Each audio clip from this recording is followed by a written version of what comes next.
ბატონო გრიშა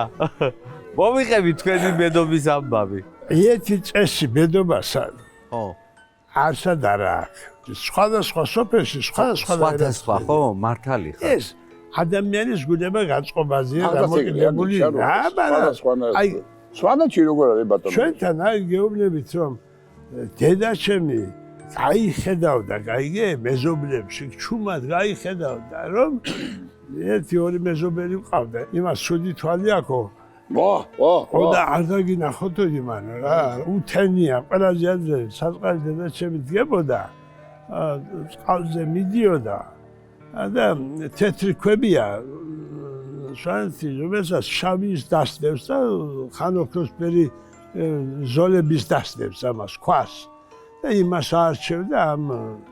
გაყინულ თოვლიან ყინულიან წყალში რა ხო და მოიტანდა და და იმას დადებდა არჩევნად მე წავიდოდა მაყვლები არის მაყვლები კი არა გარეული ვარდია დიდზე იზრდება რაღაცა და დიდი ტოტები აქვს იმას მოჭიდა რამოდენიმეს გაიგე და თაღოვანი შემოსასვლელი ჰქონდა ჩვენს ძველ სახლსა